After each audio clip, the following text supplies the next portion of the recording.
Hello everybody and welcome back to my channel. I am Mindy and I want to talk all about the books that I have read from April to June. So in April I read 5 books. In May I read 3 books and I had 1 DNF, so a total of 4 books. And then in June I have a total of 3 books. I read a total of 12 books and we have 1 Christian living, 1 YA fantasy, 1 YA sci-fi. Oh, we have 5 YA sci-fi. We have 3 women's fiction, including 1 DNF. We have 1 historical fiction, and we have 1 high fantasy. The first book that I read in April, which is the Christian Living book, I read Unlocking Wealth from the Courts of Heaven. This was a book that my husband recommended to me, and so we read this book together, and that was cool because we could discuss it and learn together, and I would highly recommend reading that book. That book was all about discovering how money and wealth works in the kingdom and how to actually manage it from a biblical perspective, and just uncovering a lot of untruths and things that we tend to believe about money. So yeah, I would highly recommend it. And then the second book that I read was Shadow and Bone, and that one was the YA fantasy book. I'm guessing you probably know about this book. It's very popular, and it is following... Oh, I was trying to remember their names. I cannot remember their names at the moment, but we are following some characters as they navigate the Grisha world, and honestly I feel like I have forgotten quite a bit of the book already. It was not my favorite story. It did not resonate with me as much as I was hoping or expecting, so I still would recommend it. It just wasn't my favorite read. And then I read the Hunger Games trilogy. So I read The Hunger Games, Catching Fire, and Mockingjay. And so that was at least several of the sci-fi ones. And so those books are following Katniss and Peeta as they navigate the world of going to the Hunger Games. Katniss and her sister Prim are at the meeting place in front of the Justice Building to hear who is going to be chosen for the reaping. Prim actually gets chosen, and so Katniss volunteers for her sister, and so she goes as tribute. We have Peeta, who is chosen, Peeta Mellark, and they are chosen to be tributes in the games. So they go to the Capitol with Effie Trinket, and so they go and they are prepared. They go through all the interviews, they get all set up, and they essentially form this story of them falling in love. And for Peeta, it actually is genuine. He truly, genuinely is in love with her. And for Katniss, at least at this point, I think she believes that it is merely for the cameras and just to convince everybody that they're in love with her, that they are in love. And so it is a very good book. I gave The Hunger Games 5 stars. And then Catching Fire, it is following Katniss and Peeta after they win the games, and now the stakes for their romance are higher because President Snow says that Katniss has to convince him that her and Peeta are in love. It can't just be a show for the cameras. And so, yeah, that's like, ooh. And so they are now, since they are now victors, they have to go on their victory tour, and it's quite a ride. It's quite a show, and they actually end up having another games because it's now the Quarter Quell, the 75th Hunger Games, and the President Snow switches it up quite a bit, and he makes it so that they actually have to choose remaining victors from each district. We have quite a few more tributes, and we have they're all victors, all previous victors from previously won games. Peeta and Katniss also get engaged, and it's just, I would highly recommend it, and I don't want to say any more about that in case you haven't read it yourself. So then we have Mockingjay, and Mockingjay is following Katniss and Peeta after all of that happens. And I don't know how much to say without giving spoilers. Like, if you haven't read the first two, what I would say about the third one would give you spoilers. So I guess I'm just going to say read that series for yourself. It's worth it. And now we go into May. So in the month of May, I read 3 books and also 1 DNF. So first of all, we have Eleanor Oliphant is Completely Fine.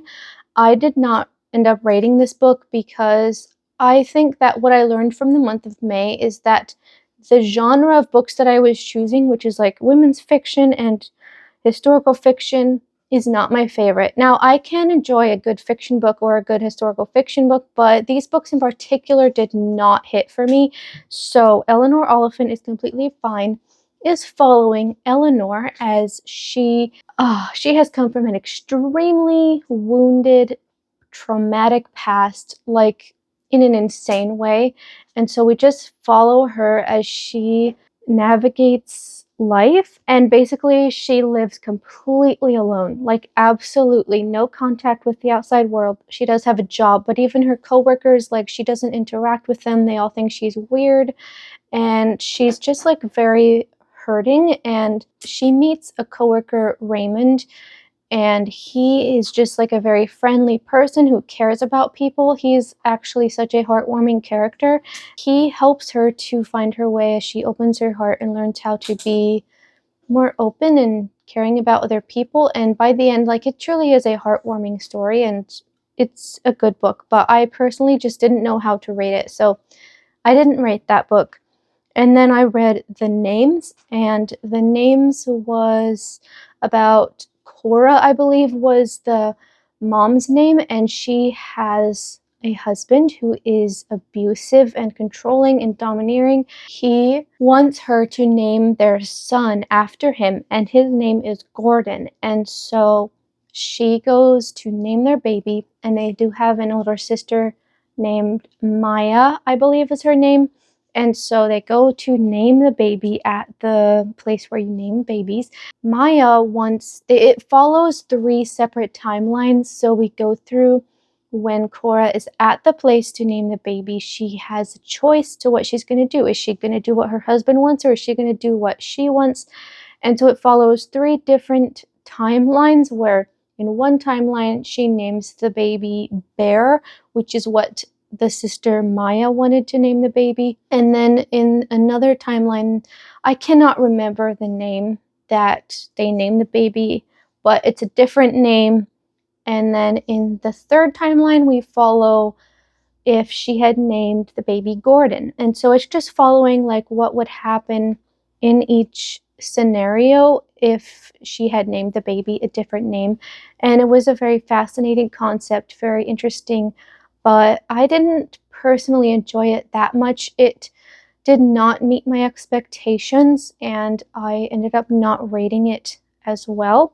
And then we have Wild Dark Shore. I started this book, and I actually did not get more than approximately 80 pages in before I decided to DNF it. And I do have a reading vlog where I explained why I did not finish it, so I won't go into that now. But that is just following a dad and his 2, is it 2 or 3? Yeah, it's 3 kids on this island that their mom has died, I believe, and they are guarding this seed vault, and then this woman mysteriously washes ashore, which is a very weird thing because nobody is on the island. There are no ships that are scheduled to come in, and it's a crazy story, but I did not finish the book. So then I read Homeseeking. So Homeseeking is the historical fiction book, and it is following these 2 characters.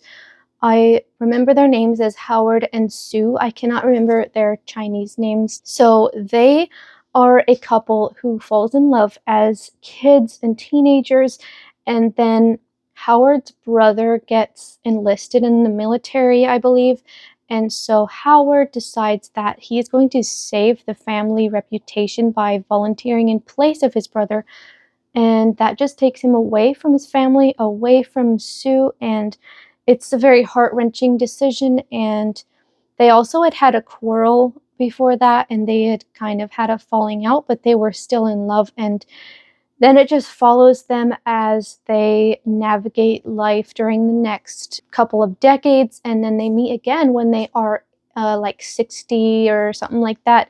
So years and years and years later, they meet again, and it just follows them during that whole journey. And I will say that it was a disappointment to me because I had very high expectations for the ending of the book to be a certain way, and it was not that way, and I was very disappointed. In fact, I finished the book and I told my husband, I was like, this was such a letdown. Like, this was a thick, chunky book, and I spent like a week reading this, and now I get to this ending that was so disappointing to me. I was just like, I was so disappointed. I did not even pick up a book for a little while after that because I was like, I just can't, like, I was so disappointed. And then we go into the month of June. So in the month of June, I read 3 books, and I know we're not quite finished with the month of June yet, but I did read The Ballad of Songbirds and Snakes, which is another Hunger Games novel following the story of President Snow, and Sunrise on the Reaping. I also read that book, which is following Haymitch's backstory. And I will say, The Ballad of Songbirds and Snakes wasn't my favorite read, but it was intriguing. It was very interesting to see President Snow's backstory and his history, and it was about what I expected. It was a solid delivery. Sunrise on the Reaping was, as you've probably heard, it's heart-wrenching, it is gut-wrenching, it is just absolutely tragic, and in a way it was kind of satisfying in a weird way because it was what I expected. Like, it delivered exactly what I was expecting, and so in that sense it was satisfying. Just very sad. That's all I'm gonna say. Finally, we do have Oathbringer, and so Oathbringer is the 3rd in the Way of Kings series. So we have The Way of Kings and Words of Radiance, and now I'm reading Oathbringer, and I am not anywhere near being done. It's a big book. It's over 1,300 pages, I believe. It is a chunky little book, but yeah, I'm like under 200 pages, so we're not anywhere near done with this. I'm going to be reading this for a while, but anyway, I love this book, and I can pretty confidently say that this is going to be 5 stars. I don't think that there is any way I could rate it any lower. So there is that, and that concludes the wrap up for this video. And yeah, I hope you guys have enjoyed. Let me know what you guys have read recently. If you've read any of these books, what were your opinions? I will see you guys in another video. Bye.